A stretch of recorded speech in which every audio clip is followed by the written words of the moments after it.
தந்தை மகன் தூயாவின் பெயராலே ஆமன். இன்று திருக்காட்சி விழாவுக்கு பின் வரும் திங்கட்கிழமை என்ற அந்த நாளுக்குரிய வாசகத்தை பார்க்க இருக்கிறோம். இன்று தமிழில் எடுக்கும் உத்தேசம் இல்லாமல் தான் இருந்தது, தேவை இருக்காது என்று. ஆனால் இன்றைய முதல் வாசகத்தை பார்த்த பின் இதையும் நாம் விளக்கிட வேண்டும் என்ற ஒரு அத்தியாவசியம் ஏற்பட்டது. எனவே இன்று அதை பார்க்க இருக்கிறோம். முதல் வாசகத்தை மட்டும் பார்த்தால் போதும். இன்று வேளாண்மையில் மைய கருத்தாக உலகத்துக்கே பெரியவர் நம் ஆண்டவர் என்ற தலைப்பை கொடுத்திருந்தார்கள். திருப்பலி நிறைவேற்றியவர் அருட்தந்தை யாகப்பா ராஜரத்னம் அவர்கள். இவர் ஏற்கனவே பல முறை பார்த்திருக்கிறோம். ஒரு பழமைவாதி போன்றும், அதாவது இந்த கரைப்படியாதவர். எந்த கரை என்றால் அந்த பிராஸ்பரிட்டி, வளமை நற்செய்தி என்று சொல்கிறோம் அல்லவா, அந்த நற்செய்தி நம்பிக்கையில் கரைப்படியாதவராக ஓரளவு இருந்தாலும் சிலுவை நற்செய்தியை தழுவாதவராகவும் இருந்து ரெண்டுக்கும் இடையில் எப்பொழுதும் மறைவுரை கொடுப்பார் என்று பார்த்தோம்.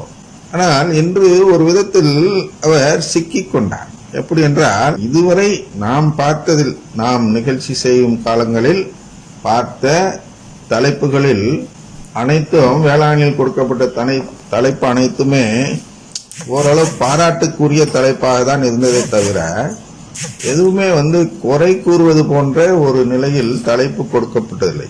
அதற்கான மறைவுரை கொடுக்கும்போதுதான் குறையாக கொடுத்தார்கள். அந்த தலைப்பை பொருந்தாத மறைவுரையாக அந்த வளமை நற்செய்தி அடிப்படையில் அதற்கு விளக்கம் தந்தார்கள். ஆனால் இன்று என்ன என்றால், அந்த தலைப்பே வளமை நற்செய்தி அறிவிக்கும் தலைப்பாக இருக்கிறது. உலகத்துக்கே பெரியவர் நம் ஆண்டவர். இதுக்கு இந்த தலைப்புக்கும் மீட்புக்கும் ஏதாவது சம்பந்தம் இருக்கா? ஆண்டவரை பெரியவர் என்று போற்றுவதால் மீட்பு கிடைக்க போவதில்லை. அதனால்தான் நாம் சொல்கிறோம், பிரேஸ் தி லார்ட் என்று சொல்லாதீர்கள். பிரேஸ் தி லார்ட் என்று சொல்வது மீட்பு கிடைப்பதற்கான வழி அல்ல. அதே மரிய வாழ்க என்று சொன்னால் கூட நமக்கு மீட்பு கிடைக்க வழி இருக்கிறது என்று கலாத்தியர் 3:9 பார்த்தோம். ஆனால் பிரேஸ் தி லார்ட் என்பதில் மீட்பு கிடைக்க வழி இருக்கிறது என்று எந்த விவிலிய வசனமும் கூறவில்லை. இந்த வாழ்த்தொழி, உலகத்துக்கே பெரியவர் நம் ஆண்டவர் என்ற அந்த வாழ்த்தொழியும் நமக்கு மீட்பு கொடுக்கும் ஒரு கருத்தாக இல்லை.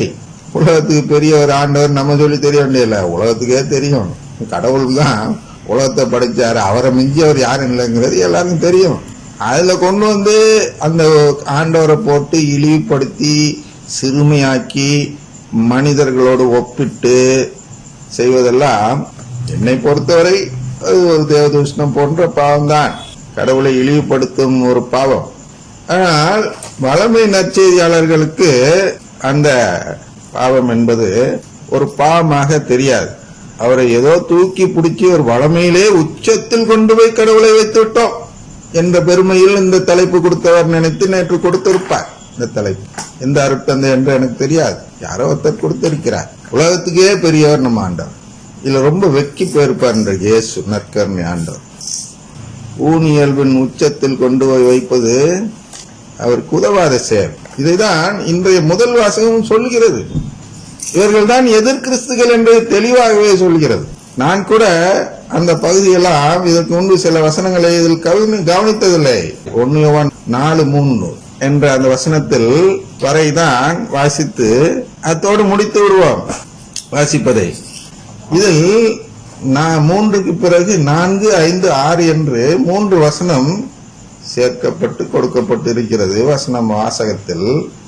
அந்த 3 வாசகங்கள் இவர்களை தான் சாடுகின்றன. ஐயா, இது போன்று நீங்கள் பார்த்தால் நீங்கள் எல்லாம் எதிர் கிறிஸ்துக்கள் ஐயா என்று அந்த வாசகங்கள் சொல்கின்றன, நான் சொல்லல. அதுதான் என்ன என்று இப்ப பார்க்க இருக்கிறோம். இதுல மாட்டிக்கிட்டாரு இந்த யாகப்பா ராஜரத்னம் என்ற ஒரு அருட்தந்தை. இவர் இந்த வளமை நற்செய்தியை சேராதவராக இருந்தாலும் அதை வளமை நற்செய்தியை மையமாக வைத்து ஒரு மறைவுரை கொடுக்க வேண்டும் என்று ஒரு தலைப்பு அவரிடம் கொடுக்கப்படுகிறது. அந்த தலைப்பை அருமையாக சமாளித்து விட்டார். ஒரு பாடம் எடுக்கும் பாணியில், இவர்களெல்லாம் உலகத்தில் இருந்தார்கள், இவர்களெல்லாம் ஒப்பிட முடியாமல் கடவுள் அதை விட மேலானவராக இருக்கிறார் இயேசு என்று ஏதோ சொல்லி அந்த வளமைக்குள் சென்று வளமையின் உச்சத்தில் ஆண்டவர் இருக்கிறார் என்பதை சொல்லாமல் சில நீதிமான்களும் ஞானிகளுக்கும் மேலானவர், அவர்களோடு இவரை ஒப்பிடாதீர்கள் என்பது போன்ற ஒரு மறைவுரையை கொடுத்து ஏதோ தப்பித்துக் கொண்டார் என்று வைத்துக் கொள்ளலாம். அதுதான் நாம் இப்ப பார்க்க இருக்கிறோம். அவர் எப்படி ஒரு எதிர்கிறிஸ்துவாக இல்லாமல் தப்பித்துக் கொண்டார். எதிர்கிறிஸ்து என்றால் ஏதோ வேற சபைகளை தேடாதீர்கள் தயவு செய்து. எதிர்கிறிஸ்து என்றால் நம் சபையிலும் இருக்கலாம், மற்ற சபையிலும் இருக்கலாம், உலகத்தில் எங்க வேண்டுமானாலும் இருக்கலாம். யாரெல்லாம் கடவுளுடைய திட்டத்துக்கு எதிராக செயல்படுகிறார்களோ, யாரெல்லாம் கடவுளின் குடும்பத்திற்கு எதிராக செயல்படுகிறார்களோ அவர்கள் எல்லாம் எதிர்கிறிஸ்துகள், எதிரானவர். கிறிஸ்துவுக்கு எதிரானவர்கள் எதிர்கிறிஸ்துகள்.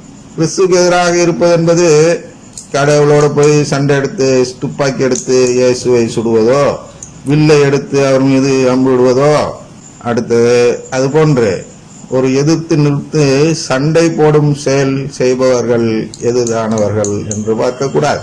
மாறாக எதை பார்க்க வேண்டும் என்றால் கடவுளின் திட்டத்திற்கு எதிராக இருப்பவர்கள் தான் எதிர்கிறிஸ்துக்கள்.